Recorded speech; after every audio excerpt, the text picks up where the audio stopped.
Bismillahirrahmanirrahim. Assalamualaikum warahmatullahi wabarakatuh. Alhamdulillah wassalatu wassalamu ala Rasulillah wa ala alihi wa sahbihi wa man walah ma ba'du. Kembali lagi teman-teman di Daurah Ilmu Al-Mawaris dan kita sekarang sudah sampai pada bab Al-Mahjub yang artinya adalah terhalang gitu ya. Yang artinya adalah terhalang. Nah, ini adalah salah satu bab yang paling inti dalam ilmu Al-Mawaris karena dengannya kita menjadi tahu bahwa ternyata orang ini mestinya mendapatkan warisan tapi ternyata terhalang dengan orang lain dengan ada orang yang berada di atasnya yang lebih dekat kedudukannya kepada si mayit sehingga ia menjadi terhalang atau termahjub gitu ya. Termahjub, bab al-mahjub artinya terhalang. Ini sebenarnya ada dua teman-teman ya. Sudah pernah kita sampaikan. Ada yang terhalang karena sifat gitu. Ada dia yang terhalang karena orang lain. Kalau sifat itu ada tiga. Ini sudah pernah kita sampaikan. Yang pertama, dia membunuh gitu, membunuh. Yang kedua, dia berbeda agama. Yang ketiga, dia seorang budak. Maksudnya apa?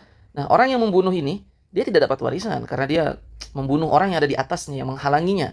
Gitu ya, yang menghalanginya untuk mendapatkan warisan, akhirnya dia bunuh tuh. Maka dia tidak dapat warisan. Berbeda agama pun demikian. Orang yang berbeda agama pun tidak bisa mewarisi. Orang tuanya muslim, anaknya kafir, maka anaknya itu tidak bisa mewarisi orang tuanya yang beriman. Dan orang tuanya pun tidak mewarisi anaknya yang kafir. Dan begitu yang ketiga seorang budak, maka seorang budak tidak bisa menerima warisan dari tuannya karena dia hakikatnya dia adalah harta tuannya, maka harta tidak bisa menerima harta gitu. Nah, ini udah pernah kita bahas. Nah, pembahasan kita adalah bagaimana orang terhalang karena syakhs, mahjub bisyakhs, mahjub terhalang bisyakhs dengan adanya orang gitu, orang lain. Nah, maka ini golongan laki-laki. Kita akan bahas golongan laki-laki yang termahjub. Dengan siapa aja mereka termahjub gitu ya. Maka ini ringkasannya teman-teman. Lihat nomor 1 sampai 11, ada kakek, ada ibn, ada akhi kandung, ada akhi seayah, nomor 5 ada ibn akhi kandung, nomor 6 ibn akhi seayah, nomor 7 am kandung, paman gitu ya. Nomor 8 am seayah, paman seayah, dan seterusnya sampai nomor 11. Nah, mereka ini adalah golongan, sebagian besarnya golongan yang mendapatkan asobah, ashabul asobat, ashabul baqi. Mereka yang mendapatkan sisa dari harta warisan yang ada setelah dibagi kepada ashabul furud, pemilik jatah warisan furud gitu ya teman-teman ya. Nah, dan kita juga tahu bahwa kalau kakek dia punya ashabul furud juga, dia termasuk ashabul furud, dia juga termasuk golongan ashabul asobat yang menerima baki.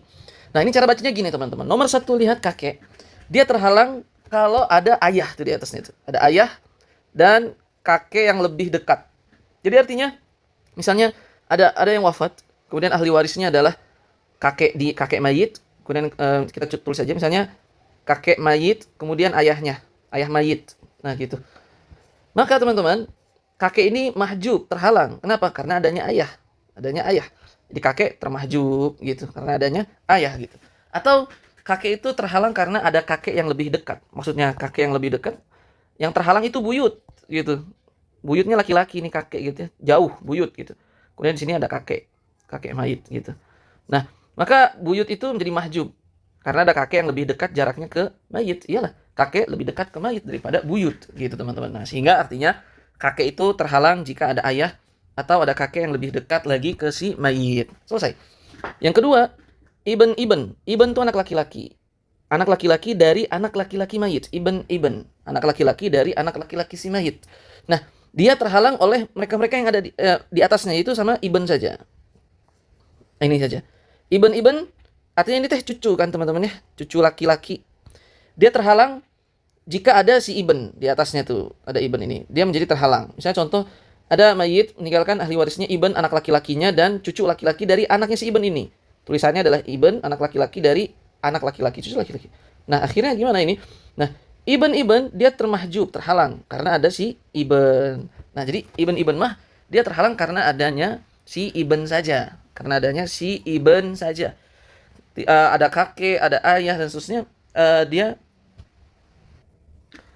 maka dia tidak terhalang. Kalau ada kakek, misalnya ibn, kemudian ada kakek, dia tidak terhalang ibn. Jadi ibn itu terhalang, termahjub kalau cuma ada ibn yang lebih tinggi, keturunan si mayit yang lebih tinggi gitu ya. Nah, itu dia penjelasannya. Kemudian lihat nomor 3. Nomor 3, akhi kandung. Artinya saudara laki-laki kandung. Saudara akhi itu saudara laki-laki. Ka itu kandung.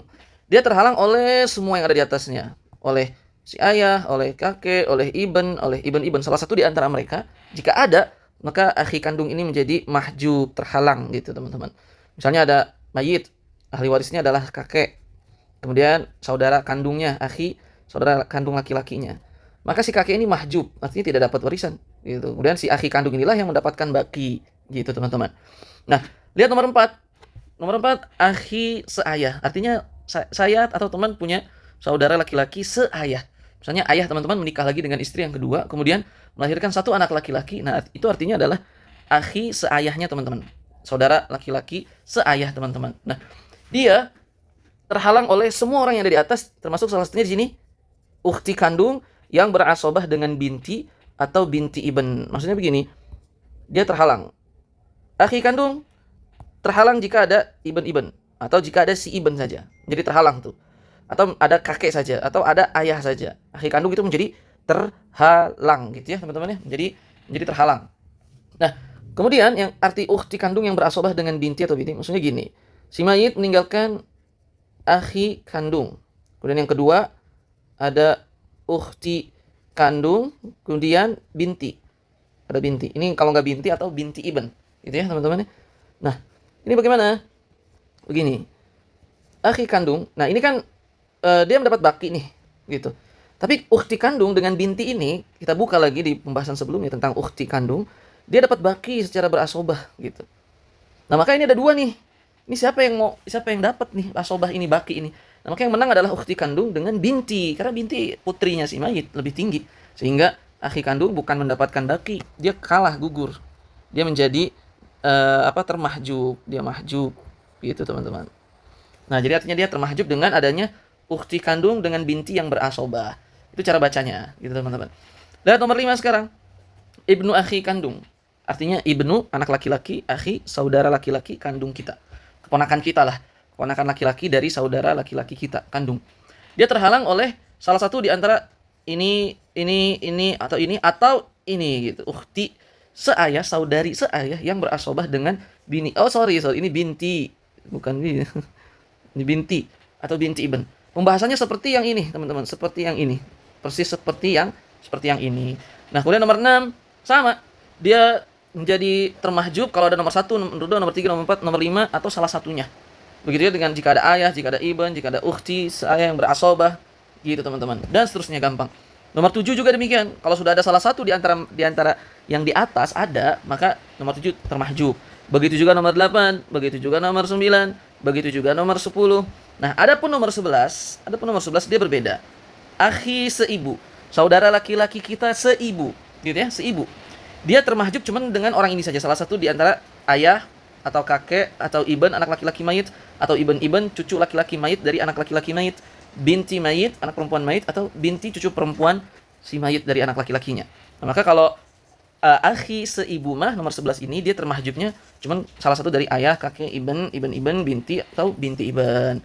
Nah, jadi itu teman-teman, ini dihafalnya mudah sekali teman-teman dengan rumus seperti ini, atau tinggal ditulis saja, screenshot saja jika nanti menjawab pertanyaan mawaris, tinggal dilihat ke catatan ini apakah dia termahjub atau tidak. Ini cuman mereka saja yang memungkinkan terhalang dari mendapatkan warisan.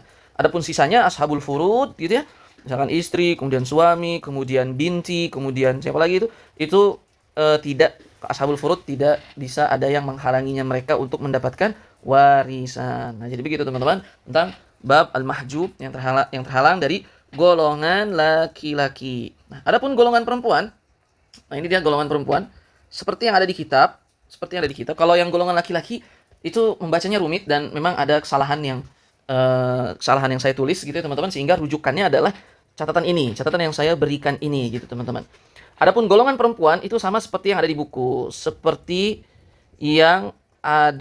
di buku. Ini mah sama, tidak ada yang salah gitu ya. Misalnya contoh, nomor 1 nenek. Nenek itu terhalang oleh siapa? Oleh ibu atau nenek yang lebih dekat. Maksudnya tadi ada buyut, ada nenek gitu ya.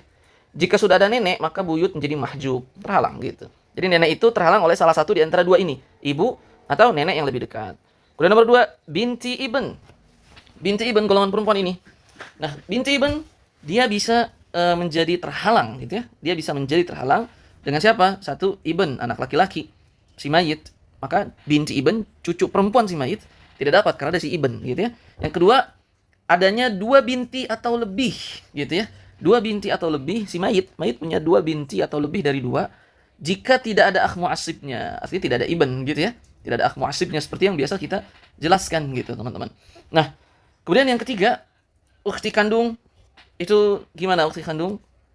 Dia termahjub oleh salah satu di antara ayah, kakek, ibn atau ibn-ibn. Ukhti kandung. Dia termahjub jika ada ayah, ada kakek, ada ibn-ibn gitu. Nah, kemudian ukhti seayah. Ukhti seayah, nah ini dia seperti yang di buku, termahjub oleh salah seorang dari ayah, kakek, ibn, ada akhi kandung. Jadi termahjub. Ada ukhti kandung yang berasobah dengan binti atau binti ibn. Pembahasan seperti yang di atas tadi. Atau 2 ukhti atau lebih, tapi apa syaratnya? Jika tidak ada akh mu'assibnya. Akh mu'assib yang siapa? Akh mu'assib si ukhti ini gitu. Nah, kemudian yang kelima, ada ukhti seibu. Nah, kalau ukhti seibu mah ini yang menghalangi mereka. Salah satu di antara ayah, kakek, anak laki-laki, ibn cucu laki-laki, binti anak perempuan si mayit, binti ibn cucu perempuan si mayit dari anak laki-laki. Nah, itulah jika ada salah satu di antara mereka, maka ukhti seibu menjadi terhalang gitu, teman-teman. Nah, maka inilah ringkasan bab al-mahjub gitu ya, yang terhalang dari golongan laki-laki dan golongan perempuan. Ini bisa dihafal atau bisa juga ketika menyelesaikan masalah tinggal dilihat catatannya. Catatannya tinggal dilihat. Wallahu taala a'la wa a'lam bishawab. Subhanakallahumma wa bihamdika asyhadu an la ilaha illa anta astaghfiruka wa atubu ilaik. Wassalamualaikum warahmatullahi wabarakatuh.